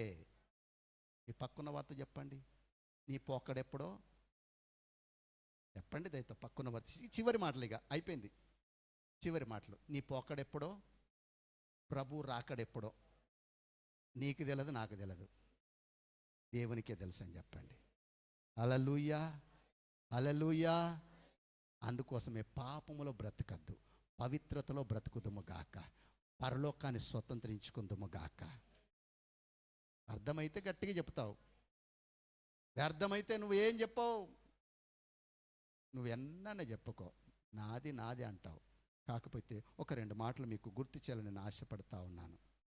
ఎంతమందికి ఆశ ఉంది, నా కుటుంబం కట్టబడాలి, నా జీవితం కట్టబడాలి. ఈ పొద అనుభవంలోనే మనము ముళ్ళ పొదల్లాగా ఉండొద్దు. ఇప్పుడు ఈ పలకబడిన అమూల్యమైన మాటలు, ఒక ఆయన వాక్యమనే విత్తనాన్ని వెదజల్లుతుండగా ఎక్కడ పోయి పడ్డాయట తెలుసా? చెప్పాలి, ముళ్ళ పొదలో పడ్డాయట. ఈ ముళ్ళ పొదలో పడినటువంటి విత్తనానికి ఏమైందట తెలుసా? 3 సువార్తల్లో ఉంది ఈ సంఘటన. మత్తయి సువార్త, మార్కు సువార్త, లూకా సువార్త, ఈ 3 అధ్యాయాల్లో కూడా ఉంటుంది. మీకు దొరికితే తీసి చదవచ్చు. మత్తయి సువార్త 13వ అధ్యాయంలో ఉంటుంది, మార్కు సువార్త. ఇక్కడ రాయబడినటువంటి మాట ఏంటి తెలుసా? విత్తుచుండగా ఒకటి ఎక్కడ పడిందట? ముళ్ళ పొదల్లో పడ్డది. మీ పక్కన్న వార్త చెప్పండి, ఇది ముళ్ళ పొద కాదని చెప్పండి. ఇది ముళ్ళ పొదనా? ఏ పొద ఇది? దేవుని పొద, దేవునికి మహిమ కలుగును గాక. ఇది ముళ్ళ పొదగా ఉండడానికి వెళ్ళదు. ఈ ముళ్ళ పొదలో పడ్డ విత్తనం ఏమైపోయిందట? మొలకెత్తింది, కానీ అణిచివేయబడిందట. ఏమణిచివేసినాయట? అక్కడే రాయబడింది. అండి, కొద్దిగా మెల్లగా చదవాలి, నాకు ఈ మాటలు మీకు అర్థమైతే అప్పుడు నిజంగా ఏ పొద అనుభవంలో నా బతుకుందనేది నువ్వు అర్థం చేసుకుంటావు. నాది ముళ్ళ పొద బతుక, లేకపోతే ప్రభు పొదన, ఇది మనకు అర్థం అవును కాక. చివరిగా ఇదే మాటని మీకు గుర్తు చేస్తున్నాను. చాలా మాటలు ఉన్నాయి. ఇంకా మనము ఆదికాండం 3వ అధ్యాయం 18వ వచనంలో గమనించినట్లయితే అది గచ్చ పొదలట.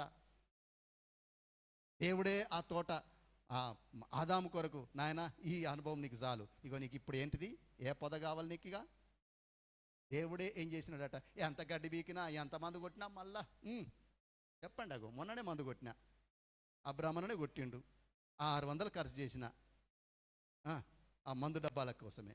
చూడండి, అటు చూడండి, మళ్ళీ గడ్డి మొలుతుంది. ఆ ముందర చూడండి, గరకంతా ఎండిపోయింది, మళ్ళీ ఏం చెప్తుంది అది? దేనికి సాదృశ్యం తెలుసా? ముళ్ళ పొద, గచ్చ పొదలు. అస్సలు పంట రావదు, ఏమైపోతుంది? ఆ పంటనే వస్తుంది, అదే మొలుస్తూ ఉంటుంది, ఎంత వద్దనుకున్నా. ఎందుకు? దేవుడు మొలిపించినాడు, అది దేవుడు మొలిపించినాడు. విన్నారా సంగమా? అందుకోసమే మన ఏ పొద అనుభవంలో కొనసాగుతున్నాం. అయితే ఈ ముళ్ళ పొదలో పడిన దాని గురించి ఏమని రాయబడింది తెలుసా? 3 మాటలు అక్కడ ఉంటాయి, చదువుతారా?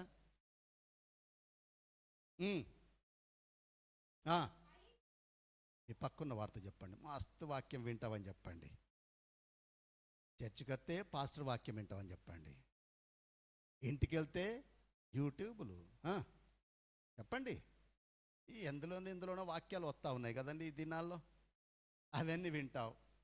విన్ని ఏం లాభం? నీ బుద్ధి మార్చుకోకపోతే. అసలు పడ్డ విత్తనం అంతా ఎక్కడ పడతా ఉంది? మంచి నెల పడ్డది. అయితే అదేం చేస్తుందో తెలుసా? అందుకోసమే హృదయం అనే నేల ఎలా ఉండాలో తెలుసా? అది మంచి నేలగా ఉంటే అది 30 అంతలు, 60 అంతలు, 100 అంతలు. ఇదిగా ముళ్ళ పొదల పడిన విత్తనం ఏమైపోద్ది తెలుసా? ఆ, వింటాడట, కొంచెం ఎదుగుతుందట. ముళ్ళ పొదలు అంటే ఏంటి తెలుసా? ఐహిక ఆ, ఆ,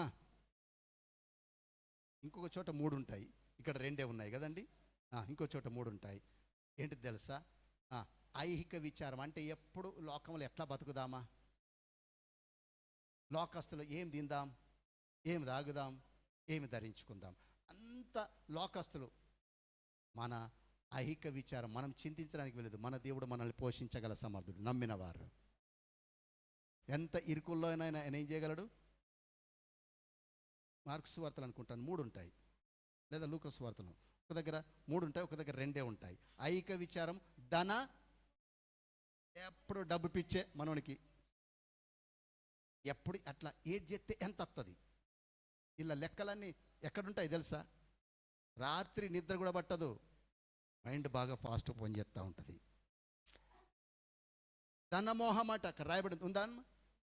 ఇందాక చదువుకున్న వాక్య భాగంలో ఈ ముళ్ళ పొదల్లో పడినటువంటి విత్తనం కలిగినటువంటి వారు ఎలా ఉంటారో తెలుసా? ఎప్పుడు డబ్బు పిచ్చే. అయ్యో ఇలా నేను కూలికి పోలేదు, రేపటి పూట ఎట్లా, ఇదే వాళ్ళ మనసంతే ఏముంటుంది తెలుసా? డబ్బు పిచ్చే. ఇంకొకటి దొరికిందా? రైట్, ఈ 2 అయినా పర్వాలేదు. సరే, ఇక్కడ మనం గమనించినట్టయితే ఈ ఇంకా రకరకాల కోరికలు వాళ్ళు కలిగి ఉంటారట. ఇవన్నీ ఏం చేస్తాయట తెలుసా? నీలో వాక్యం అనే విత్తనం ఎదగకుండా ఈ ముండ్ల పొద అనుభవం ఏం చేస్తుంది తెలుసా? అణిచివేస్తుంది. పంట రాదు, పాడైపోయినటువంటి స్థితిలో ఉంటుంది. కాబట్టి అలా ఉండకుండా మంచి అనుభవంలో ఉండుటకు దేవాది దేవుడు నీ ఎడల నా ఎడల కృప చూపును గాక. ఈ పొద దేనికి సాదృశ్యంగా ఉండాలి తెలుసా? ప్రభు కటాక్షమునకు సాదృశ్యంగా ఉండాలని ద్వితీయోపదేశకాండం 33:16 రాయబడింది. చివరి మాట చదువుతారు. 33:16.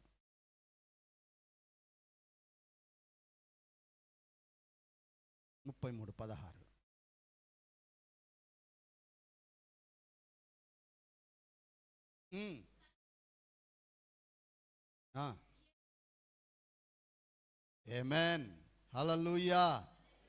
ఈ పొద అనుభవంలో మనం ఉండాలి. ఇది దేవుడు దీవించిన పొద అనుభవంలో ఉండాలి. అలాంటి సంఘం అనే పొదగా ఈ పొద ఉండును గాక. అలాంటి కార్యాభివృద్ధిలో ముందుకు కొనసాగుటకు పరిశుద్ధాత్మ దేవుడు మనకు సహాయం చేసి నడిపించును గాక. మోకరిద్దాం, వీలైతే లేచి నిలబడదాం. కూర్చొని ఉండద్దు ఎవరు, ఎందుకంటే నేను నమ్ముతున్నాను ఈ దిన దేవుడు నీతో మాట్లాడినాడు. ఒక నిర్ణయం తీసుకొనవలసిన అనుభవం. 5 మాటలు, 5 పొద అనుభవాలు దేవుడు గుర్తు చేసినాడు. ఇంకా నాతో దేవుడు ఏం మాట్లాడలేదు, అది నీ ప్రాబ్లం, దేవుని ప్రాబ్లం కాదు. దేవుడు వినిపించేసినాడు. ప్రార్థన చేసుకుందాం. ప్రభువా, ఇదిగో నా జీవితం మండుచున్న పొద అనుభవంలో ఉండాలి. ముళ్ళ పొదొద్దు, గచ్చ పొదలొద్దు, గచ్చ పొదలొద్దు. 3 పొదల్లో నీదే పొద? ఏ పొదగా మన సంఘమనే కుటుంబం ఉంది, మన కుటుంబం ఉంది, మన జీవితాలు ఉన్నాయి. ఒకసారి పరిశీలన చేసుకుందాం.